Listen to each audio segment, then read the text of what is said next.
All right, good morning. It is Thursday, March 10th. The man, the myth, the legend, Ben Hadley is sitting next to me. Go.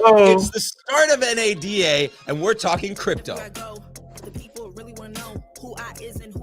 Dude, I've been waiting so long to bounce. You've been waiting so long for it.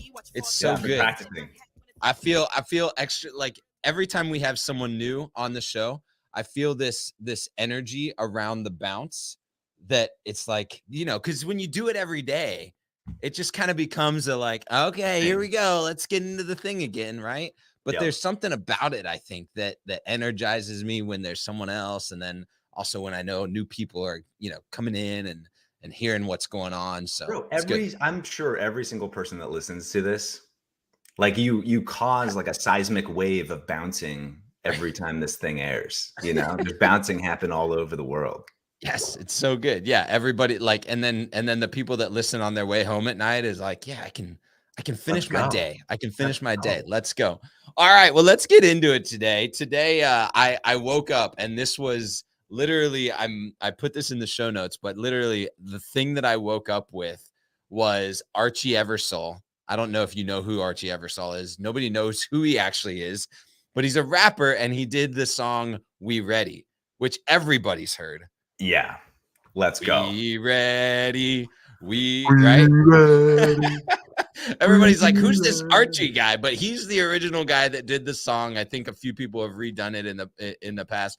But I was just like, okay, NADA is coming in. There is a ridiculous amount of news around so many things today, right? And that was just the energy that I had waking up after all of the planning, all of the things that have happened. I was on last night, late at night. Paul's not on today. Obviously, I was, you know, we were doing tech issues. He was showing me just the NADA. I don't know if many people know this, but over the pandemic, actually the convention center in Vegas got a full, like, it is brand new basically. Oh, really? Right. So he was like, I thought I had been here before, but I've never seen this. Like there's this massive, when you walk in, it's like, it's a screen that's like 3 stories tall in the lobby of the thing. And like stuff is running on it the whole time. So I think people are gonna, when they walk in today to Automotive News Retail Forum at ARIA or to the convention center to get their badges, there's just gonna kind of be this like, holy cow, I've never seen this before. So we got to get that bounce going. We got to get the whole NADA crowd bouncing. Oh, man. How fun. I know. I'm hoping that there's this like mob mentality around this an energy at NADA. And I think there probably will be. So yeah. It'll be good. It'll be good for sure.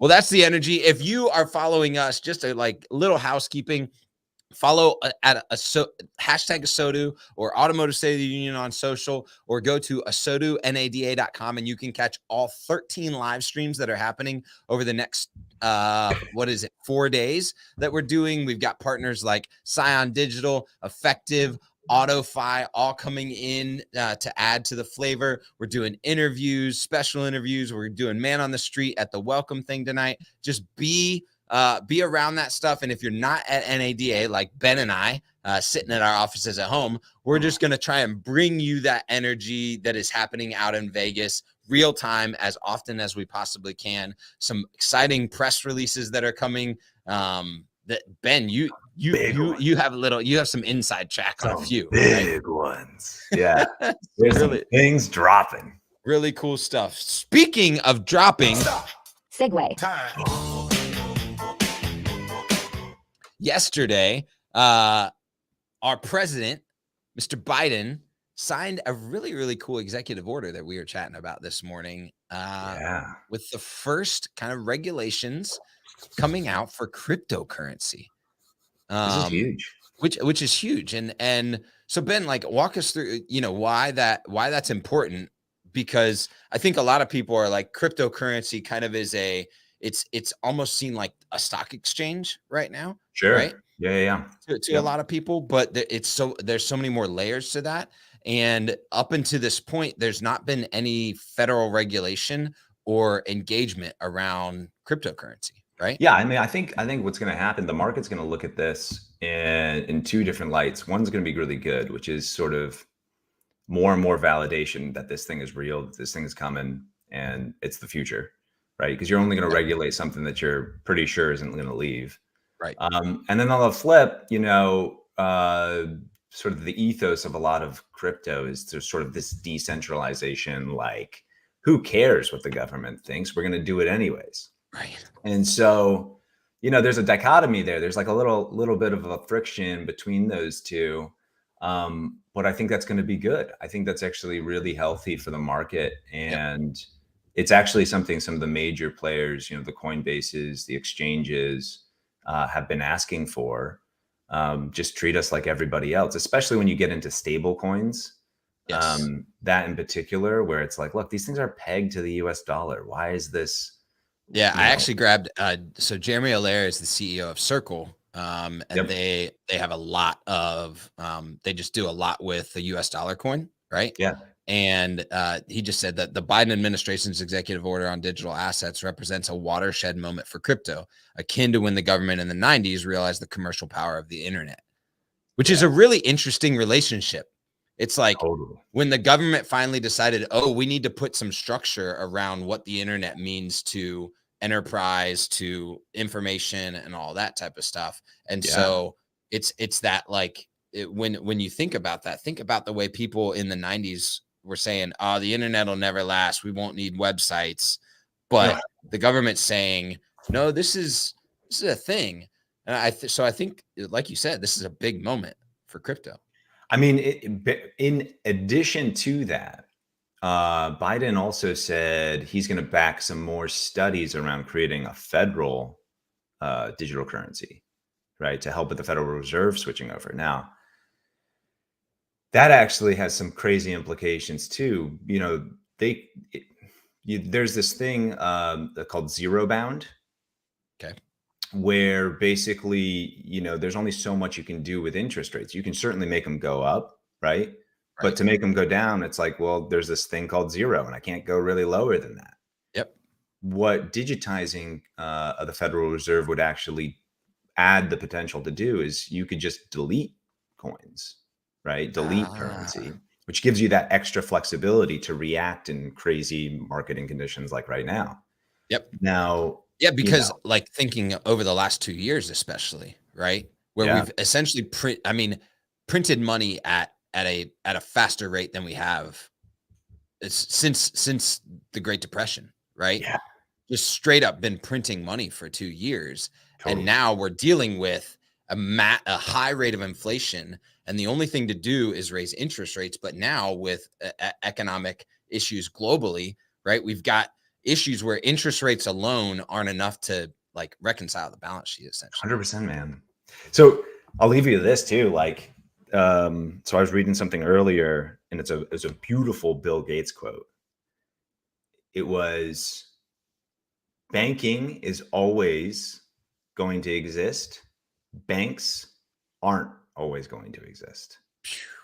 And I was like, bro, let's go. I mean, really, like, if you think about kind of like cryptocurrency world and how the Federal Reserve kind of works, it is actually equipping all of us to be our own banks. Yes, it's decentralization of banks. 100%. Exactly. And so it's going to be a really interesting next few years, but definitely if you're not in crypto, you really should be. Well, and I think I honestly think the research, like having the structure around it, the banks have an opportunity to not be Blockbuster or BlackBerry, right? Yeah.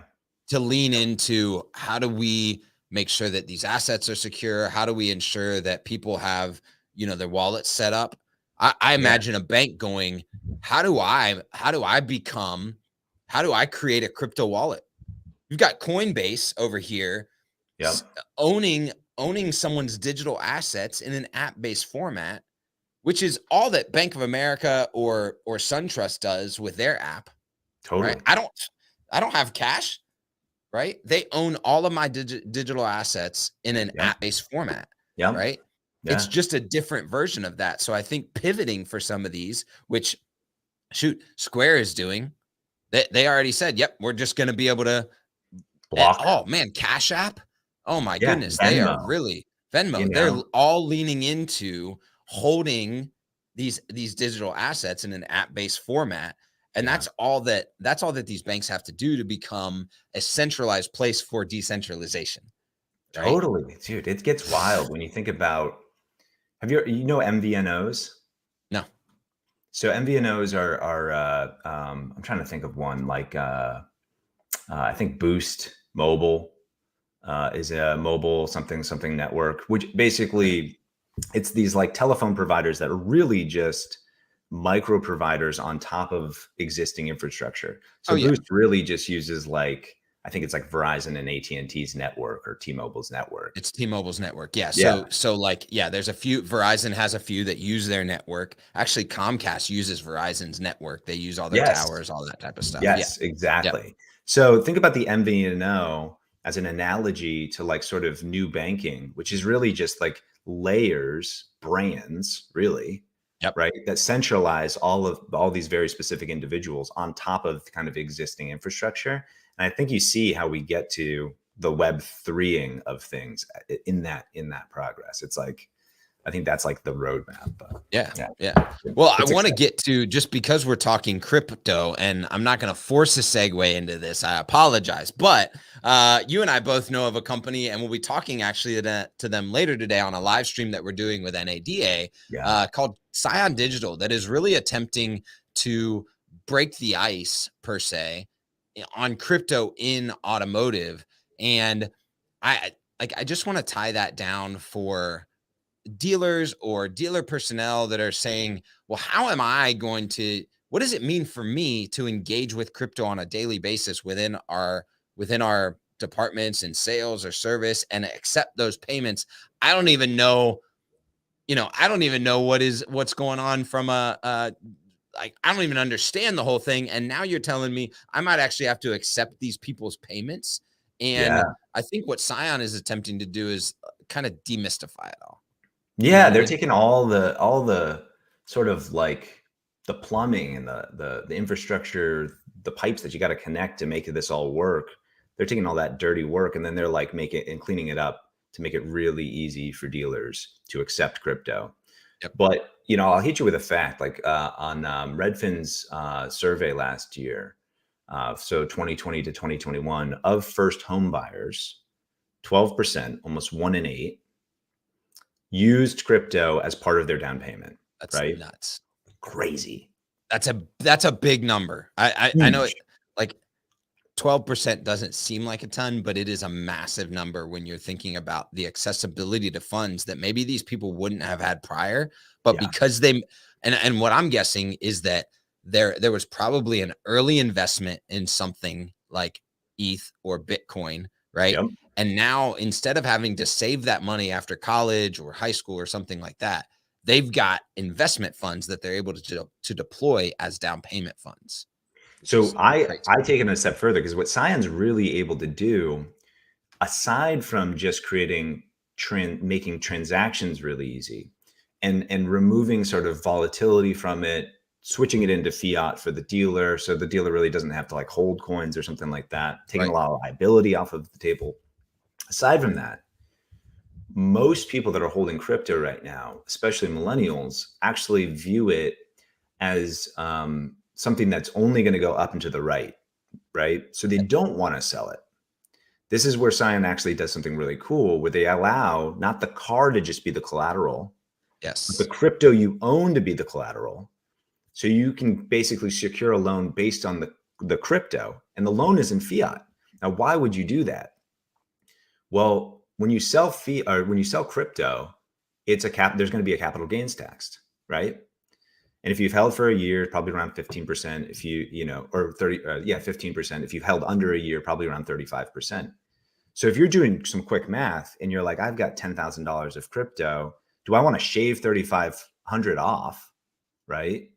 So I could buy this house, buy this car, buy this whatever, or do I want to get a loan at 70%, right? So I can take 7,000 out of that in fiat, cap gains none because it's a loan, put that as the down payment, use that to buy the car. That's like the mind blower. And now you're actually like protecting your taxable liability, because you're now showing a loss on the year, right? Because you're. Wow. Yeah. Is that right? That's true. So I mean, like that's the way my brain would think about it. Ooh, I gotta investigate that, man. You got to investigate that. Look, we are not financial advisors. Oh yeah. Like and subscribe, but this is for entertainment purposes only. Entertainment only. Yeah. Oh, one more stat. I actually read that only 16% of Americans have actually engaged in some sort of crypto trading. So your stat about 12%, right? But get this, in 18 to 43-year-old men, 43% have engaged in some sort of crypto trading, selling, or buying. Yeah. Right. So you now know as a dealership employee, like who you're probably going to be dealing with in the people that are wanting to pay with some sort of crypto, whether it be full payment or down payment. Right. Dude, and also, like you've also, I guarantee the population is pretty, so like everybody has that buddy that's like tapped them on the shoulder and gone like, dude, you should have gotten to Shiba. You should have gotten to Doge when I told you, bro. You know what I mean? So there's a curiosity factors high on this one, you know? Definitely. Absolutely, bro. Yeah. Definitely. Well, look, we didn't get to everything we wanted to today. Check out our article on Rivian getting sued now by their investors for this crazy snafu that they had last week. That their stock is down 37% after they absolutely messed with their customer base, lost trust. Now they've lost trust in their investors, and their investors are coming back and suing them for poor business decisions. So watch what happens when you don't take care of your customers. The people that are invested in your business care as well. That's all the time we have for this morning. Just so you know, if you get on with Ben and Kyle, you're always going to get into a conversation. We've had a fun time today. Watch out for NADA. Let's go. Let's go.